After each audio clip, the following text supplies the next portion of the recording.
سمعت كثير جدا عن أزمرة وعن جمالها وعن طيبة أهلها وكده، فاخترت أزمرة وكنت يعني متوقع إنه ألقى أزمرة جميلة، فلقيتها أجمل مما أنا متوقع صراحة يعني.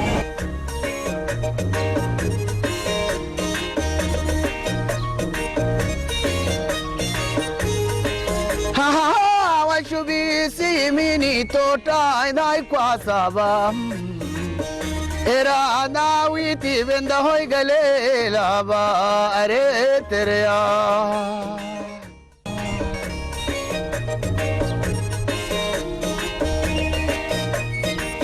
roit kafolam ya أسمر درة شرق أفريقيا، مدينة من طراز خاص لا تضاهيها من حيث الجمال والرونق مثيلاتها في المنطقة، فطرازها المعماري وهندستها الفريدة التي تمثل حقبة ازدهار طراز الأرت ديكو في إيطاليا ما جعلها تنفرد بمميزات معمارية ذات نكهة وخصوصية أهلتها لأن تخرج عن الصورة النمطية للمدن الأفريقية، وهي أشبه بالمدن الأوروبية ذات الطراز العريق.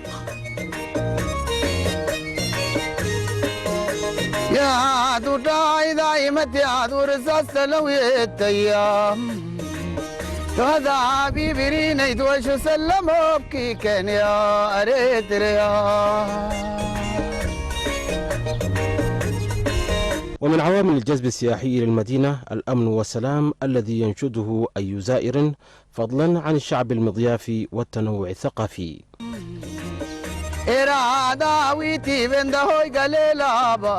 Well, we live in an area of Europe where we have very cold and rainy seasons, and it's always a pleasure for us to have the sun of Asmara. It's beautiful. Your countryside is beautiful, but the main thing are the people of Eritrea. That's the reason why we are coming. Sun you will have all over the world, but you won't have the people of Eritrea all over the world. These are different, special people, and this makes us come every time again.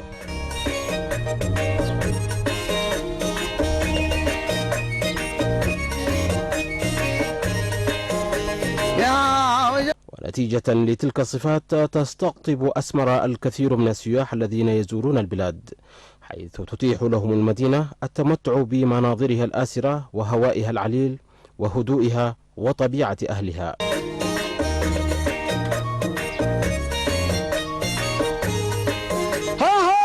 تطاي دايمت يا دور سلويت ايام شهداء بيبرين يدوش سلم ابكي كان يا اريت يا.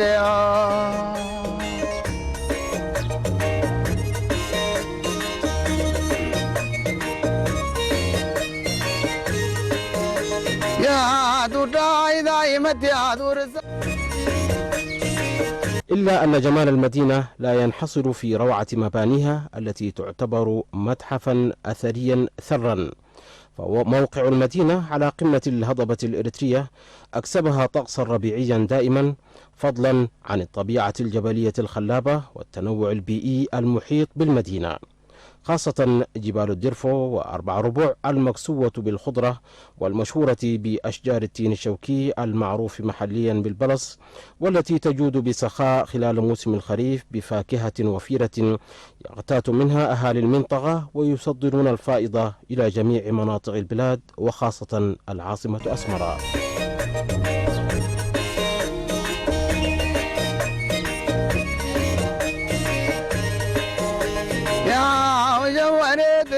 سبروت كفولم يا وما اكتب كميتي وشهوي قليلا بايا اريتريا.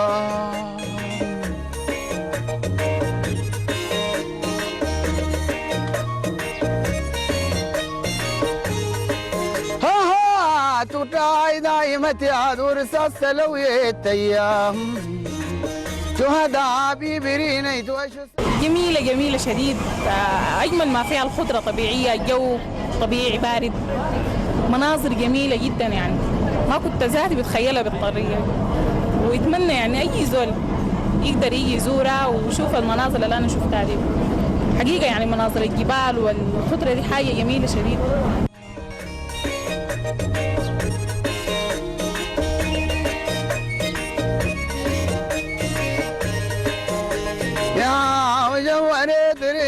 زبرو اتكفولم يا وما اكتب ميتي وشهوي قليلا بايا أري. كما يعرض سكان المنطقة إنتاجهم من فاكهة التين الشوكي على الطريق العام، حيث يحرص المسافرون على التوقف برهة للاستراحة والتزود بما لذ وطاب من فاكهة البلص.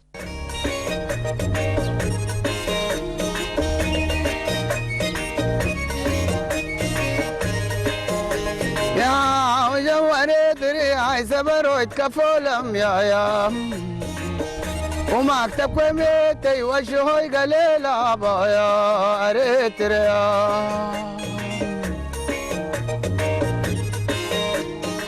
أما القيوم البيضاء التي تقبل ثقر قمم الجبال خلال فصل الشتاء وتحتضن سفوحها فهي الأخرى آية من الجمال الأخاذ.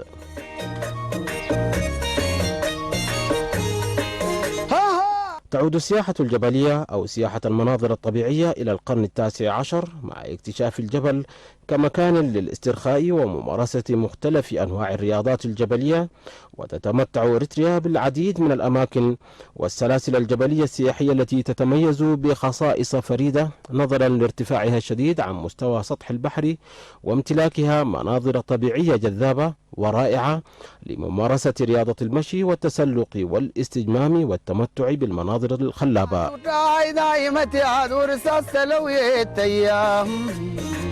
شهداء بيبريني توشو سلموا بكي كان يا أريتريا.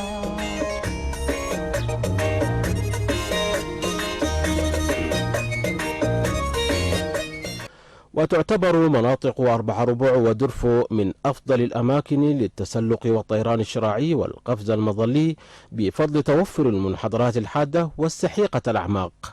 كما تتمتع المنطقة بالأحواض والسهول الجبلية والقيعان ذات الأراضي الخصبة والتي جعلت إنسان المنطقة يهتم بزراعتها، وهي تمثل مصدر رزقه عبر العصور المختلفة.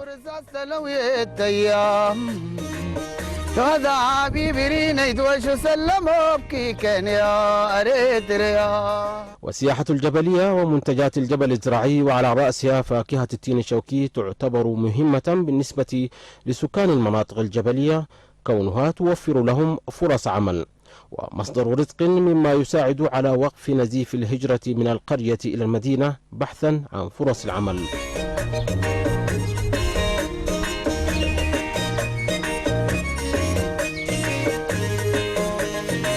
وشبيسي ميني توتا إذا كواسابا إرادا ويتي بنده هوي قليلا بايا أريتريا.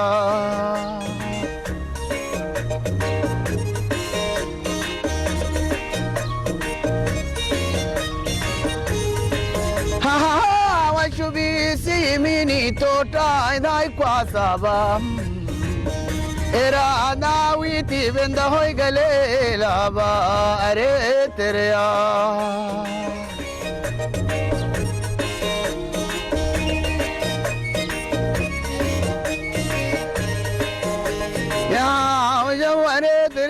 أما الطريق الشرقي الذي يربط العاصمة بميناء مصوع فهو الآخر يعتبر تحفة عمرانية ومعجزة فريدة تعكس مدى قوة الإرادة والتصميم الذي كان يتحلى به الأجداد الأوائل الذين شقوا هذا الطريق بعرق جبينهم مطوعين الحجر ووعورة الطبيعة حتى جعلوا من المستحيل ممكنا.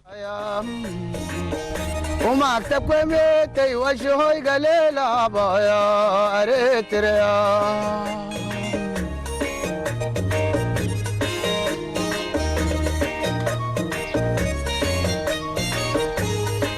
ها توتاي دايمتي عدور سلويت أيام.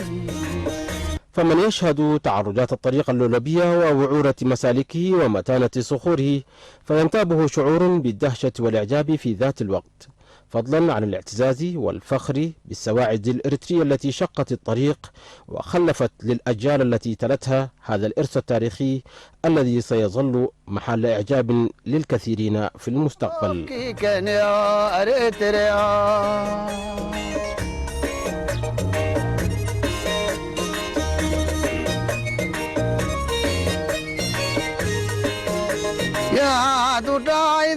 تياد ورصاص لويت أيام هذا حبيبي رينا يدوش سلموا بكي كان يا أريتريا. وأنت تغادر جبال 4 ربوع الشاهقة في طريقك إلى نفاسيت، يخطف بصرك دير بيزين الجاثم على قمة جبل بيزين، ويعتبر الدير واحدا من الكنوز الأثرية التي تعتبر معلما سياحيا جاذبا بالنسبة لهواة السياحة الدينية وكذا لهواة تسلق الجبال. أما مختلف أنواع الحياة البرية وخاصة قرود البابون فقد استأنست الجلوس على قارعة الطريق والتفاعل مع المارة بغرض الترفيه والترويح عنهم مقابل بعض الهدايا التي يجود بها مستخدمو الطريق.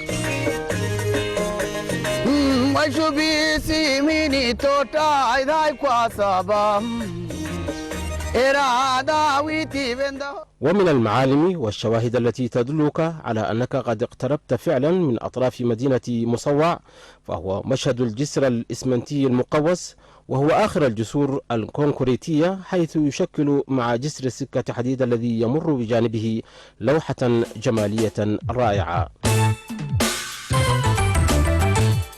ثم تتقدم قليلا حيث قبة ضريح سيد هاشم المرقني الواقعة في حي حطمن العريق.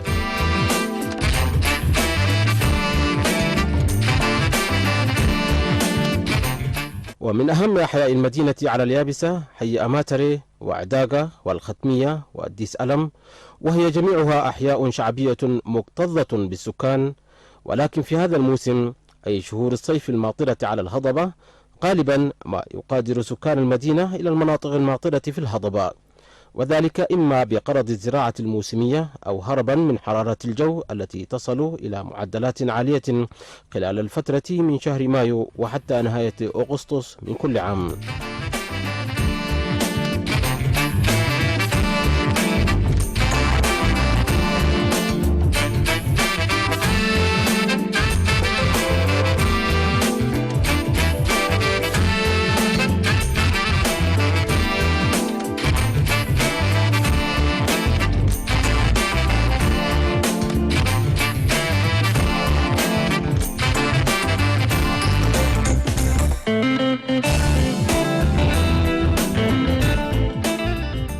بعد التحرير شهدت المدينة حركة عمرانية نشطة، أهمها بناء مجمع مصوع السكني على أطراف الختمية من جهة شاطئ البحر، وهو مجمع سكني بنته الدولة ضمن خطط إسكانية حديثة.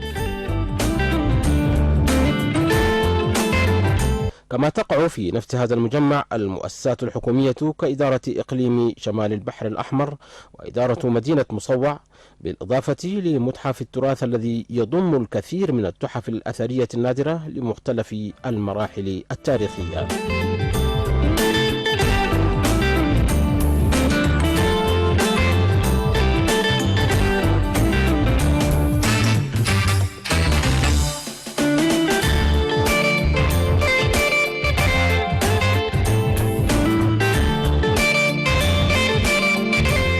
أما في حي الديس ألم الممتد على طريق منتجع قرقسم فتجد مجموعة من الفلل السكنية، وهي تعتبر مظهرا إضافيا يعكس وجه المدينة الحديث ومؤشرا على إمكانيات المدينة وقدراتها الاستيعابية لاستضافة أعداد كبيرة من طالبي الاستجمام والراحة من السواح وزوار المدينة.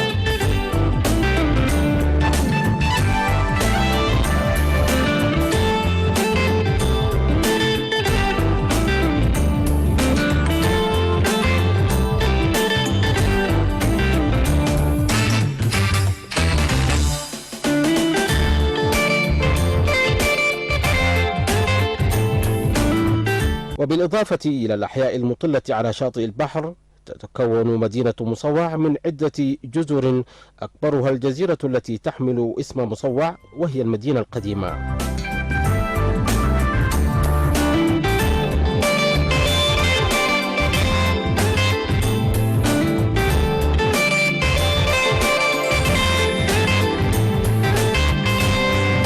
وتتبعها جزيرة أخرى تعرف بجزيرة طوالوت، واسمها التاريخي هو الطويلة نظرا لشكلها المستطيل، حيث يربطها بأحياء اليابسة جسر طويل يعرف باسم سقالة قطان، كما ترتبط بجزيرة مصوع بجسر آخر.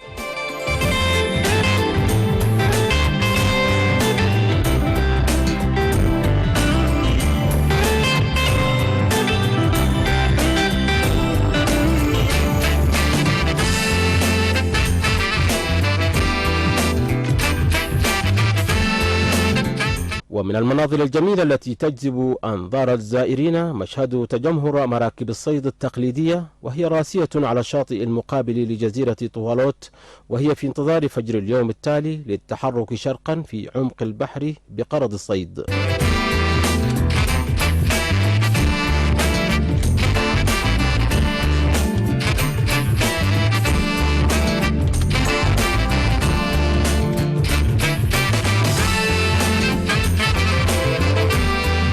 ومن الجزر التابعة لمصوع شبه جزيرة قرار، وهي جزيرة متصلة بالبحر بطريق ترابي ضيق، ومن أهم معالم الجزيرة مربط صيانة المراكب والسفن. كما تعتبر جزيرة شيخ سعيد أو الجزيرة الخضراء الرابضة في قلب البحر على بعد مرمى حجر من جزيرة مصوع هي الأخرى من توابع المدينة، وهي جزيرة غير مأهولة ومغطاة بأشجار المانغروف الكثيفة. كما يعتبر ضريح الشيخ سعيد من أبرز المعالم الأثرية في الجزيرة التي تعتبر المراكب وسيلة الوصول الوحيدة إليها. وتعتبر مدينة مصوع وملحقاتها من جزر درة موانئ الشاطئ الغربي للبحر الأحمر، وهي الميناء الرئيسي لإريتريا. كما تعد المدينة متحفا أثريا من حيث الطراز المعماري ذي الطابع الشرقي.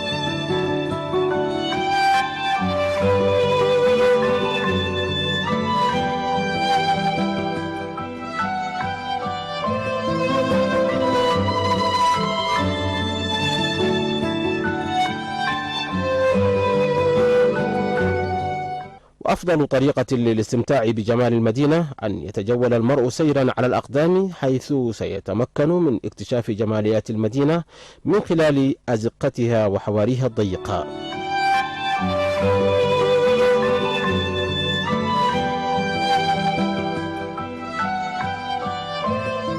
ويلاحظ الزائر أمام مرفأ المدينة مساحة تضم مجموعة من المباني المشيدة من الحجر المرجاني الذي طوعه الإريتريون لبناء تحف معمارية جميلة وصلبة تتحدى جميع ظروف الطبيعة.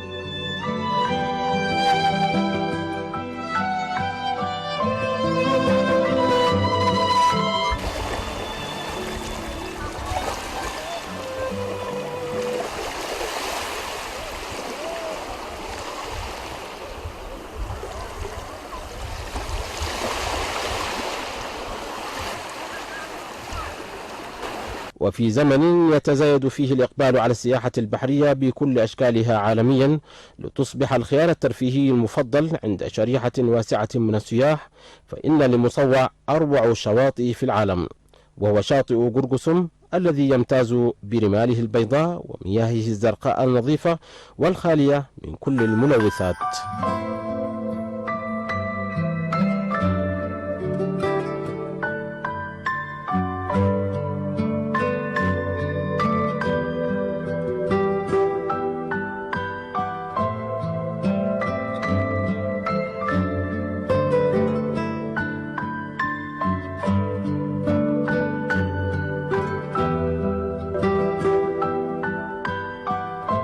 The beaches here look beautiful. When you're able to get the structures, the hotels and all that here, and you maintain that culture of cleanliness like the way I see it here, Eritrea will be heaven. You know, it will certainly be heaven.